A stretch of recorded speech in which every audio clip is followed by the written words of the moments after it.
Assalamualaikum warahmatullahi wabarakatuh. Waalaikumsalam warahmatullahi wabarakatuh. Perkenalkan, nama saya Puji Suradi. Saya dari Himpunan Mahasiswa Manajemen. Di sini saya ingin membahas hal penting sama teman-teman saya dari putra dan putri studi lapangan mahasiswa tahun 2022. Mungkin dari yang saya sebutkan tadi, teman-teman udah sedikit ngeh nih tentang studi lapangan mahasiswa manajemen. Di sini ada Iqbal sebagai putra studi lapangan mahasiswa manajemen 2022 dan ada Tara sebagai putri SLM tahun 2022. Oke, teman-teman, sekarang kita kedatangan putra putri terbaik studi lapangan mahasiswa tahun 2022. Itu kemarin lokasinya di Desa Sumberjo, Bengkulu Utara. Nah, mungkin kita juga boleh nih tahu dulu gimana sih pengalaman kalian selama studi lapangan mahasiswa tahun kemarin. Kalian kan sini kan sebagai putra putri terbaik. Apa yang kalian rasakan dan apa sih yang kalian dapatkan selama SLM kemarin? Mungkin bisa dijelaskan dulu dari Tara sebagai putri SLM. Baik, kayak pengalaman selama SLM ya. SLM itu memang seru, tapi antara seru itu ada terserunya gitu ya. Nah, dari terserunya itu saya awalnya sempat kaget di SLM itu. Loh, kok kita baru kenal, waktu baru sampai ke masyarakatnya baru kenal, nggak tahu baru siapa tuh masyarakatnya, tapi udah langsung didekap hangat oleh masyarakat itu kan. Terus di sana juga kita diajarin kayak pengaplikasian kita selama belajar teori di kampus itu diaplikasikan kepada di studi lapangan mahasiswa itu, yang kayak kepemimpinan, kayak kita menambah dedikasi kita di sana, wawasan. Dan juga SLM ini tentunya penting ya, karena selain belajar teori itu saja tidak cukup, itu butuh adanya praktik lapangan langsung. Itu dari saya. Wah, keren nih paparan dari Tara tadi. Mungkin disambung dari Iqbal. Hampir sama seperti Tara. Pada dasarnya kan SLM ini adalah kegiatan pengimplementasian dari Tridharma Perguruan Tinggi itu yang dilaksanakan oleh Human. Jadi banyak sekali pengalaman yang sudah saya dapatkan, juga mungkin banyak sekali pengalaman yang sudah teman-teman dapatkan. Baik itu kita bisa berbaur dengan masyarakat, kita bisa lebih mengenal budaya masyarakat sekitar, dan juga kita bisa lebih memahami dan juga lebih bisa mencetuskan tuh ilmu-ilmu kita yang ada di perkuliahan bisa kita sampaikan langsung kepada masyarakat, sehingga menurut saya kegiatan studi lapangan mahasiswa ini adalah kegiatan yang menarik untuk bisa diikuti oleh teman-teman. Oke, tadi dari Tara dan juga Iqbal ini selalu mengaitkan dengan pengalaman. Nah, yang ingin saya tanyakan kepada kalian berdua, pengalaman apa yang paling berkesan selama kegiatan studi lapangan mahasiswa tahun kemarin versi kalian masing-masing nih? Mungkin dari Iqbal dulu sekarang. Mungkin kalau pengalaman ya, mungkin teman-teman juga yang nanti menonton video ini banyak yang belum tahu tuh studi lapangan mahasiswa itu seperti apa. Ini mungkin saya akan sedikit menjelaskan. Kalau di Human sendiri itu dikemas dengan cara kita langsung berbaur kepada masyarakat, kita tinggal langsung di rumah masyarakat, itu namanya rumah induk Semang. Jadi kita tinggal langsung di rumah masyarakat, mungkin itu pengalaman baru yang saya rasakan. Karena kan biasanya kan kalau kita kegiatan studi lapangan itu biasanya kita tinggal di suatu tempat, itu mendirikan tenda seperti itu kan. Tapi kalau di Human itu kita langsung terjun ke masyarakat, kita langsung tinggal di rumah masyarakat, sehingga kita langsung berbaur kepada orang-orang baru, orang tua baru kita yang kita sebut induk Semang, sehingga kita dapat ilmu baru, kita dapat cara hidup baru di sana sesuai dengan budaya mereka, sehingga itu menurut saya pengalaman yang menarik. Kalau dari Tara? Pengalaman menariknya salah satunya tadi tinggal bersama induk Semang, berbaur dengan induk Semang, dan juga gotong royong sesama warga sekitar. Terseru lainnya teman-teman, kalian bakalan ngerasain nantinya terjun langsung ke lapangan. Kayak di sana di Sumberjo kemarin kita terjunnya kayak kita nanti bakalan dikasih suatu masalah, kayak nanti kita dituntut untuk berpikir kritis bagaimana cara kita menemukan solusi dari permasalahan itu. Dimana di dalam kemarin itu SLM tahun kemarin di Desa Sumberjo itu ada dua cakupan masalah. Yang pertama tentang persawahan kalau nggak salah, yang kedua ada tentang peternakan. Nah di sana menariknya ada peternakan domba dan juga persawahan. Nah di sana kita dituntut untuk bagaimana cara kita memberikan solusi implementasi kita terhadap teori yang telah kita pelajari tadi. Bagaimana solusi ini dapat memecahkan masalah dari Desa Sumberjo itu teman-teman. Itu adalah seru banget karena kita kemarin juga sempat belajar bagaimana cara mengarit, bagaimana cara mengurus domba. Nah, bagaimana solusi lainnya dalam kita meningkatkan UMKM atau perekonomian di desa itu. Nah, di sana kita menarik benang-benang merah yang ada sehingga kita memunculkan suatu solusi untuk memajukan desa itu. Itu seru banget teman-teman dalam menemukan suatu solusi di desa itu.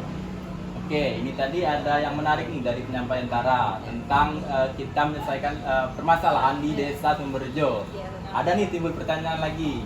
Kita kan ini dari prodi manajemen yang khususnya tentang cuan, tentang perusahaan, tentang bank, wirausaha seperti itu. Nah, ini jadi pertanyaan. Ini kan kalau kita mengaitkan dengan pengabdian masyarakat, bisa nggak sih bentuk dari yang kita pelajari selama di kampus ini benar-benar kita terapkan di kegiatan Bina Desa ini, khususnya di lapangan mahasiswa? Mungkin dari Tara?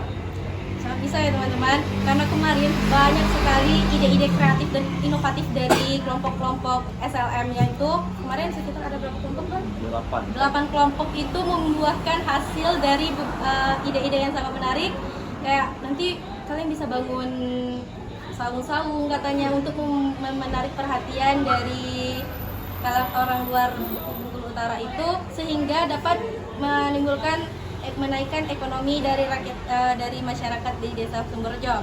Keterkaitannya dengan pembelajaran teori kita selama kita kuliah, ya tentu aja ya teman-teman, namanya juga manajemen, tentang terkait dengan fakultas ekonomi juga. Di sini cuan tadi ya. Nah, jika suatu desa itu dapat maju dengan adanya kita, itu sangat diapresiasi tentunya ya. Itulah bentuk nyata dari apa yang telah kita pelajari, teori yang telah kita pelajari, implementasinya di sana. Itulah bentuk nyata kontribusi kalian benar-benar mencintai jurusan kalian. Dari Iqbal? Mungkin kalau dari saya kemarin kan banyak kasus yang diberikan untuk kita selesaikan. Tentunya kasus-kasus tersebut harus sesuai dengan harus sesuai dengan jurusan kita, harus sesuai dengan fakultas kita, yaitu Fakultas Ekonomi dan Bisnis. Makanya kemarin di saya mendapatkan kasus di peternakan itu.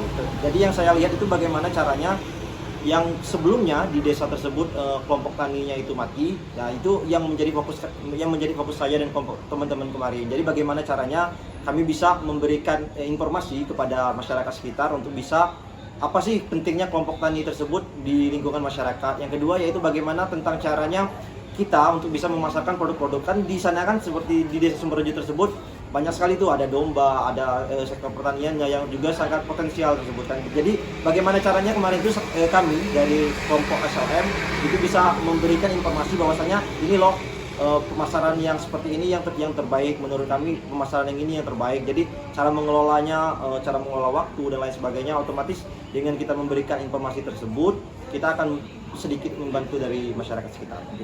Oke, mungkin untuk kesan dan pesan dan semua penjabaran dari teman-teman putra putri SLM tahun kemarin, tahun 2022 di Desa Sumberjo ini cukup signifikan dan juga spesifik ya teman-teman. Mungkin ada nih satu pertanyaan terakhir untuk teman-teman.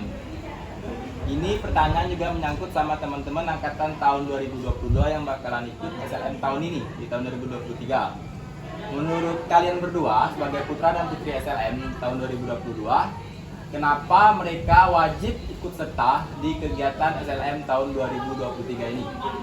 Mungkin dari Tara dulu. Baik, kayak kalau untuk wajib itu saya kurang pas di saya sendiri ya. Karena menurut saya, mengapa kalian penting untuk ikut SLM? Bukan SLM penting untuk kalian. Kalian yang penting untuk mengikuti SLM ini. Karena apa teman-teman? Untuk kita mendapatkan ilmu itu tidak hanya belajar di sekolah, kita datang ke kampus lalu kita mendapatkan gelar. Tidak hanya itu, kita bisa mendapatkannya melalui pengalaman. Nah, di mana kalian janganlah memikirkan hasil dari suatu pengalaman itu, tapi proses yang ada. Mengapa kalian sangat penting untuk mengikuti SLM ini? Itu tadi teman-teman. Di dalam suatu pembelajaran, kalian telah mempelajari teori-teori manajemen. Nah, bagaimana cara kalian mengaplikasikannya itu? Jika kalian memiliki ilmu saja, pengetahuan itu tidaklah cukup, maka harus ada mengamalkannya. Niat itu juga tidaklah cukup, maka harus ada aplikasinya, harus ada kalian kegiatannya dilakukan. Jika kalian memiliki pengetahuan tapi kalian tidak bergerak melakukannya, tidak mengamalkannya, itu bakalan percuma untuk kalian. Jika kalian hanya niat saja tetapi tidak bergerak melakukannya, itu hanya selamanya menjadi mimpi yang mati. Dimana saya ada satu asumsi yang boleh saya sampaikan. Saya mengasumsikan teman-teman untuk kalian semua bagaimana bentuk ilmu itu. Tapi jika kalian tidak setuju dengan itu, kalian bisa kritik langsung ke saya. Jadi ilmu itu saya ibaratkan sebagai susu di dalam sebuah bejana. Mengapa seperti itu? Susu dalam sebuah bejana itu akan sangat bermanfaat jika kita tahu cara menggunakannya, yaitu dengan diminum, maka dia akan memberikan efek yang sangat bermanfaat di dalam tubuh kita. Tetapi jika susu di dalam bejana itu hanya kita simpan, dekap saja, tidak ada kegiatan diminum atau dibagikan, maka itu susunya bakalan basi tentunya teman-teman. Seperti itu juga ilmu teman-teman. Jika kalian memiliki ilmu yang sangat banyak sebanyak apapun, tetapi kalian tidak ada praktiknya sama sekali, itu tidak akan berguna dan tak bermanfaat. Tetapi jika kalian gunakan dengan baik, kalian tahu praktiknya ini tadi lewat salah satu contoh kecilnya lewat studi lapangan mahasiswa ini. Jika kalian mengikuti praktiknya ini, maka insya Allah kalian bakalan menebar kebermanfaatan, bahkan bukan untuk diri kalian sendiri, tetapi untuk kalangan banyak. Itu dari saya. Kalau dari Iqbal nih, Mungkin kalau dari saya, kan seperti yang kita ketahui bahwasanya mahasiswa itu adalah agen perubahan tuh. Itu yang selalu kita dengar, agen perubahan, itu yang selalu kita dengar. Jadi menurut saya ini adalah momentum, ini adalah wadah untuk kita bisa dapat terjun langsung ke masyarakat. Karena mengapa? Karena selain kita harus belajar menuntut ilmu di kampus, kita juga harus menjadi agen perubahan kepada masyarakat. Kalau bukan kita yang langsung terjun ke masyarakat, siapa lagi? Karena mengapa? Karena pada dasarnya pengimplementasian dan juga perubahan-perubahan zaman itu mahasiswa yang lebih tahu daripada masyarakat.